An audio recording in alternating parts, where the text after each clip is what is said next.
amazing learners, நான் உங்க Dhanalakshmi, your English tutor. உங்க எல்லாத்தையும் லாங்குவேஜ் குவெஸ்ட் சேனலுக்கு மீண்டும் வரவேற்பதில் மிக்க மகிழ்ச்சி. இன்னைக்கு நம்ம என்ன பார்க்க போறோம் அப்படின்னா, இங்க பாருங்க, டோட்டலி there are 5 usages இருக்கு இல்லையா? கொஞ்சம் கூட, சிறிதும் கூட இல்ல, இல்லவே இல்ல, துளி கூட இல்ல, வாய்ப்பே இல்லை. ஸோ இந்த மாதிரி எந்த ஃப்ரேஸ், எந்த வாக்கியம் நம்ம இங்கிலீஷில் யூஸ் பண்ணணும்னாலும் சரி, இந்த ஒரே ஒரு ஃப்ரேஸ் யூஸ் பண்ணி நம்மளால இங்கிலீஷில் பேசிட முடியும். அது என்னது? நாட் அட் ஆல் அப்படிங்கிறது. ஓகேவா? இந்த நாட் அட் ஆல் அப்படிங்கிற ஒரே ஃப்ரேஸ் யூஸ் பண்ணி இந்த எல்லா விதமான சென்டென்சஸையும் நம்மளால இங்கிலீஷில் பேசிட முடியும். ஸோ அதுக்குண்டான ஆல்டர்னேட்டிவ்ஸும் பார்ப்போம். இதுக்கு பதிலாக நம்ம என்னென்ன யூஸ் பண்ண முடியும் அப்படிங்கிறதையும் பார்க்கலாம். இந்த நாட் அட் ஆல் யூஸ் பண்ணி சென்டென்சஸில் நம்ம எப்படி பேசணும் அப்படிங்கிறதையும் நிறைய சென்டென்சஸ், நிறைய எக்ஸாம்பிள்ஸ் வச்சு நம்ம ப்ராக்டிஸ் பண்ண போகிறோம். அதுக்கு முன்னாடி நம்ம சேனலை இது வரைக்கும் சப்ஸ்கிரைப் பண்ணாதவங்க சப்ஸ்கிரைப் பண்ணிவிட்டு பக்கத்தில் இருக்கிற பெல் ஐக்கானையும் கிளிக் பண்ணிக்கோங்க. அப்போ தான் நம்ம போடக்கூடிய வீடியோஸ் உங்களை தொடர்ந்து வந்து சேரும். அப்புறம் என்ன, without any further delay, let's get into the video. சரி, இப்போ இந்த நாட் அட் ஆல் அப்படிங்கிற ஃப்ரேஸ்க்கு பதிலாக நம்ம இன்னும் சில ஃப்ரேசஸ், இன்னும் சில சென்டென்சஸ் கூட நம்ம யூஸ் பண்ணலாம். அது என்னன்னு பாருங்க. இதற்கு பதிலாக யூஸ் பண்ணக்கூடியது absolutely not அப்படிங்கிறது இல்லையா, no way அப்படிங்கிறது. ஓகேவா? அப்சல்யூட்லி நாட் இல்லைன்னா நோ வே, இது ரெண்டத்தையுமே நம்ம நாட் அட் ஆலுக்கு பதிலாக யூஸ் பண்ணலாம். இன்னைக்கு நாட் அட் ஆல் யூஸ் பண்ணி நிறைய சென்டென்சஸ் வந்து நம்ம ப்ராக்டிஸ் பண்ணலாம். Let's look at the first sentence. நான் கொஞ்சம் கூட டயர்டாகவே இல்லை, சொல்ல போனால் நான் பயங்கர எனர்ஜியாக இருக்கேன். நான் கொஞ்சம் கூட டயர்டாகவே இல்லை அப்படி சொல்கிறோம் இல்லையா? இந்த இடத்துல தான் நாட் அட் ஆல் அப்படிங்கிறத நம்ம யூஸ் பண்ணி பேசுவோம். பார்க்கலாம். நான் அப்படிங்கிறனால ஐ, கொஞ்சம் கூட டயர்டாகவே இல்லை அப்படின்னா ஐ am not at all tired. நான் கொஞ்சம் கூட டயர்டாகவே இல்லைன்னா ஐ am not at all tired. சொல்லப்போனா அப்படின்னா இன்ஃபேக்ட் அப்படின்னு போட்டுக்கலாம். இன்ஃபேக்ட் நான் பயங்கர எனர்ஜியாக இருக்கேன். I feel full of energy அப்படின்னு போட்டால் நான் பயங்கர எனர்ஜியாக ஃபீல் பண்ணுறேன் அப்படிங்கிற மாதிரி அர்த்தம் கொடுத்துரும். ஓகேவா? Just read the sentence now. I'm not at all tired, in fact I feel full of energy அப்படின்னு சொல்லணும். Let's look at the next sentence. அவளுக்கு ஸ்போர்ட்ஸில் துளி கூட விருப்பமே இல்லை, ஆனால் அவளுக்கு மியூசிக் பிடிக்கும். அவளுக்கு ஸ்போர்ட்ஸில் துளி கூட இன்ட்ரெஸ்டே இல்லை, ஆனால் அவளுக்கு மியூசிக் பிடிக்கும் அப்படின்னு சொல்கிறோம். அப்போது அவளுக்கு ஸ்போர்ட்ஸில் துளி கூட விருப்பமே இல்லைங்கிறது தான் நம்ம என்ன யூஸ் பண்ண போகிறோம்? நாட் அட் ஆல் அப்படிங்கிறது யூஸ் பண்ண போகிறோம். அவள் அப்படிங்கிறனால she is not at all interested. She is not at all interested in sports. ஆனா அவளுக்கு மியூசிக் பிடிக்கும் அப்படின்னா but she loves music. She loves music அப்படின்னு போடலாம். She likes to listen music அப்படின்னு போட்டுக்கலாம். ஓகேவா? ஸோ இது ரீட் பண்ணுங்க. She is not at all interested in sports but she loves music அப்படின்னாலே அவளுக்கு மியூசிக் பிடிக்கும் அப்படின்னு அர்த்தம் கொடுக்கும். அடுத்தது, அவனுக்கு உன் மேலே கொஞ்சம் கூட கோபம் இல்லை. இதை தான் நம்ம என்ன மாற்ற போகிறோம்? நாட் அட் ஆல் அப்படிங்கிறத யூஸ் பண்ணி மாற்ற போகிறோம். அவனுக்கு அப்படிங்கிறனால ஹீ, உன் மேலே கொஞ்சம் கூட கோபம் இல்லை. He is not at all, கோபம் அப்படின்னா ஆங்க்ரி இல்லையா? உன் மேலே கோபம் இல்லை அப்படின்னா ஆங்க்ரி வித் யூ. அவன் இப்போ தனியாக இருக்க நினைக்கிறான் அப்படின்னா he just needs some space. அவன் தனியாக இருக்க நினைக்கிறான், சம் ஸ்பேஸ் அப்படின்னு சொல்லலாம். ஓகேவா? சம் ஸ்பேஸ், அவ்வளோதான். அவ்வளோதானே, தட்ஸ் இட். ஆட் பண்ணலான்னாலும் ஒரு விஷயமும் இல்லை, ஏன்னா இங்கே ஜஸ்ட் யூஸ் பண்ணிட்டோம் இல்லையா? அதனால உங்களுக்கு யூஸ் பண்ணணும் அப்படிங்கிற அவசியமும் இல்லை. Just read the sentence. He is not at all angry with you, he just needs some space அப்படின்னு சொல்லியிருக்கிறோம். Next sentence. நான் அந்த அர்த்தத்தில் துளி கூட சொல்லலை, நான் அந்த மாதிரி மீன் பண்ணி நான் துளி கூட சொல்லலை அப்படி சொல்கிறோம். அப்போது இது எப்படி இங்கிலீஷில் எழுதலாம்?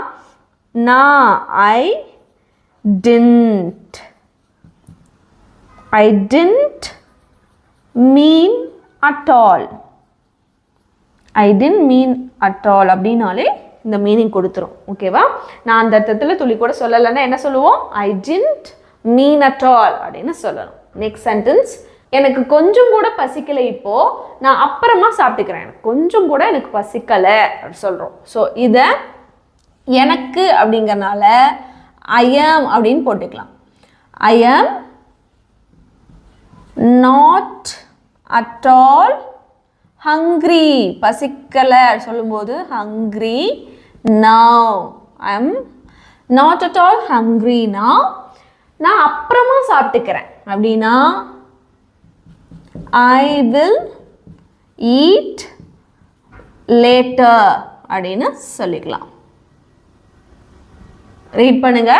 I am not at all hungry now. I will eat later அப்படின்னு சொல்லணும். அடுத்த சென்டென்ஸ், நீ லேட்டாலாம் வரல, நாங்கள் இன்னும் கிளம்ப கூட இல்லை, நீ லேட்டாலாம் வரல. ஸோ இந்த இடத்துல நீ கொஞ்சம் கூட லேட்டாக வரலன்னு சொல்லலாம், நீ துளி கூட லேட்டாக வரலன்னு சொல்லலாம். நீ லேட்டாலாம் வரலன்னா என்ன சொல்கிறோம்? முற்றிலும் அது வாய்ப்பே இல்லை அப்படின்ற மாதிரி மீன் பண்ணுறோம். நீ லேட்டாகவே வரல, வாய்ப்பே இல்லை அதுக்கு அப்படிங்கிற மாதிரி சொல்கிறோம் இல்லையா? ஸோ இந்த மாதிரியான யூசேஜஸ்க்கும் நம்ம நாட் அட் ஆல் அப்படிங்கிறது யூஸ் பண்ணிக்கலாம். ஓகேவா? சரி, இப்போ பார்க்கலாம்.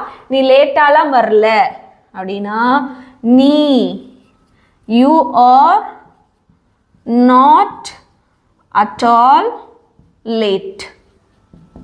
நாங்கள் இன்னும் கிளம்ப கூட இல்லை அப்படி சொல்கிறோம். அப்போ நாங்கள் அப்படின்னா we haven't. கிளம்பக்கூட அப்படி சொல்கிறோம் இல்லையா? haven't even startedனு போடலாம். இன்னும் அப்படின்னா yetன்னு போடலாம்.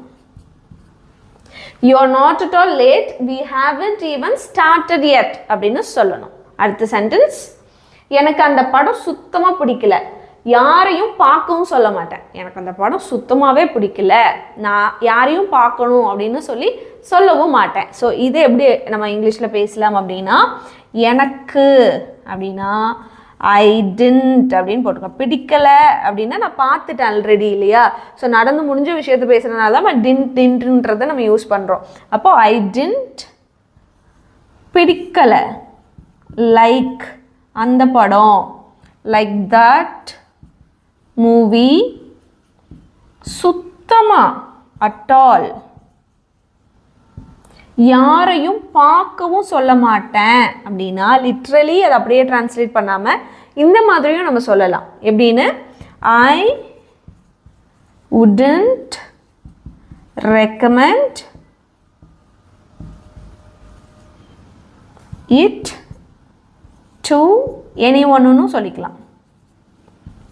நான் அதை யாருக்கும் சஜஸ்ட் பண்ண மாட்டேன், அதை யாரும் பார்க்க சொல்ல மாட்டேன், நம்ம சஜஸ்ட் ரெக்கமெண்ட் பண்ணுறது இல்லையா?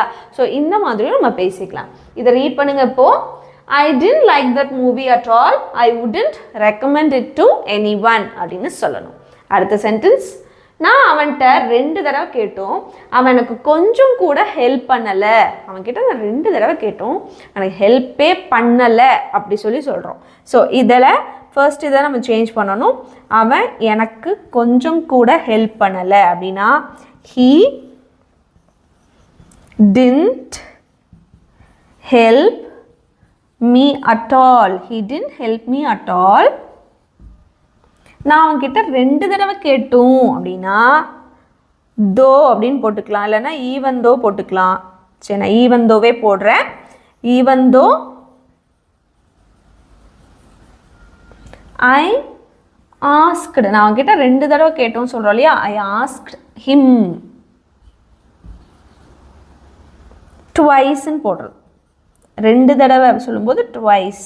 Okay, he didn't help me at all even though I asked him twice அப்படின்னு சொல்லணும். Let's move on to the next sentence. எனக்கு எக்ஸாம் பற்றி துளி கூட பதட்டமாக இல்லை, நான் நல்லா ப்ரிப்பேர் பண்ணியிருக்கேன். ஸோ இதை எப்படி மாற்ற போகிறோம்? எனக்கு அப்படிங்கிறனால I am not at all. இந்த துளி கூட சொல்கிறோம் இல்லையா? not at all பதட்டமா இல்லை, not at all nervous. எதை பற்றி? எக்ஸாம் பற்றி. அப்போ about the exam நான் நல்லா ப்ரிப்பேர் பண்ணியிருக்கேன். I have prepared well. நல்லா பண்ணியிருக்கேன்னா I have prepared well அப்படின்னு சொல்லணும். ரீட் பண்ணி பாருங்க. I am not at all nervous about the exam. I have prepared well அப்படின்னு சொல்லணும். நெக்ஸ்ட் சென்டென்ஸ், நீ துளி கூட எனக்கு பாரமா இல்லை, தயவு செஞ்சு அப்படி நினைக்காத. நீ எனக்கு பாரமாவே இல்லை, நீ அப்படி மட்டும் நினைக்கவே நினைக்காத அப்படின்னு சொல்கிறோம். ஸோ இதை நீ, you are not at all, இங்கெல்லாம் you are not at all அப்படின்னு போடுறோம். சில பிளேசஸில் யூ டின்ட்டுன்னு போடுறோம். ஏன் அந்த டிஃப்ரென்ஸ் உங்களுக்கு புரியுதா? இங்கே நீ துளி கூட பாரமாக இல்லை, தயவு செஞ்சு அப்படி நினைக்காதன்னு ப்ரெசண்ட்டில் பேசுகிற மாதிரி இருக்குது, நிகழ்காலத்தில் பேசுகிற மாதிரி இருக்கிறனால you are not at all அப்படிங்கிறதையே எழுதிடுவோம். அப்படியே சிம்பிளி இங்கே இருக்கிற ஃப்ரேஸையே நம்ம யூஸ் பண்ணிடுவோம். ஆனால் சில இடத்துல டின்ட் யூஸ் பண்ணுவோம். ஏன் அப்படின்னா அது நடந்து முடிஞ்ச மாதிரி இருக்கும், அதாவது அதை பாஸ்ட் டென்ஸில் பேசின மாதிரி இருக்கும், நடந்து முடிஞ்ச விஷயத்தை பற்றி பேசுகிற மாதிரி இருக்கிறனால டின்ட் அப்படிங்கிறத நம்ம யூஸ் பண்ணி பேசியிருப்போம். இதுதான் டிஃப்ரென்ஸு, வேற ஒன்றும் இல்லை. சரி பாருங்க, you are not at all பாரமா இல்லை அப்படின்னா, பாரம் அப்படி சொல்லும்போது பேர்டன் வச்சுக்கலாம். சுமை, பாரம், இதுக்கெல்லாம் பேர்டன் அப்படிங்கிற வேர்டு யூஸ் ஆகும். You are not at all burden to me, எனக்கு burden to me. தயவு செஞ்சு, ப்ளீஸ் அப்படி நினைக்காத. don't think that way. You are not at all burden to me, please don't think that way அப்படின்னு சொல்லணும். Next one, அவ கொஞ்சம் கூட யார்கிட்டயுமே ஃப்ரெண்ட்லியாகவே இல்லை. அவள் கொஞ்சம் கூட யார்கிட்டயுமே ஃப்ரெண்ட்லியாக இல்லை அப்படின்னா அவ அப்படி சொன்னனால என்ன போட போகிறோம்? She is not at all ஃப்ரெண்ட்லியாகவே இல்லை. She is not at all friendly.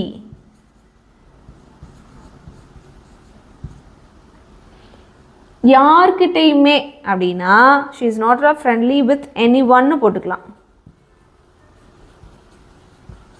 ஓகேவா? இந்த இடத்துலையும் இப்போ சொல்கிற மாதிரி சொல்கிறோம், நடந்து முடிஞ்ச விஷயத்த சொல்கிற மாதிரி நான் சொல்லலை, இப்போ நடக்கிற விஷயத்த மாதிரி சொல்கிறனால she is not at all friendly with anyone அப்படின்னு சொல்லியிருக்கிறேன். இந்த சென்டென்ஸ் பாருங்கள், எனக்கு அதை பற்றி சரியாக தெரியலை. ஸோ இதுவும் எனக்கு மேக்ஸ் துளி கூட வராது. ஸோ இந்த ரெண்டு சென்டென்சஸையும் எப்படி இங்கிலீஷில் பேசணும் அப்படிங்கிறத காமெண்ட்டில் சொல்லுங்கள். இன்றைக்கி சக்ஸஸ்ஃபுல்லாக இன்றைக்கான டாப்பிக்கை நம்ம பார்த்து முடிச்சாச்சு. கண்டிப்பாக இந்த லெசன் அப்படிங்கிறது ரொம்ப யூஸ்ஃபுல்லான ஒரு டாப்பிக்காக இருந்திருக்கும் அப்படின்னு நினைக்கிறேன். நீங்களும் அப்படி நினச்சிங்கன்னா நீங்கள் செய்ய வேண்டிய ஒரு விஷயம், நம்ம சேனலை சப்ஸ்கிரைப் பண்ணிவிட்டு பக்கத்தில் இருக்கிற பெல் ஐக்கானையும் கிளிக் பண்ணிக்கோங்க. அப்போ தான் நம்ம போடக்கூடிய வீடியோஸ் உங்களை தொடர்ந்து வந்து சேரும். ஆல்ரெடி பண்ணிட்டீங்கன்னா நம்ம வீடியோஸ் யாருக்கெல்லாம் யூஸ்ஃபுல்லாக இருக்கும்னு நினைக்கிறீங்களோ அவங்களுக்கெல்லாம் ஷேரும் பண்ணிடுங்க. நான் உங்களை இன்னொரு யூஸ்ஃபுல்லான வீடியோவில் பார்க்குறேன். until then take care, bye bye.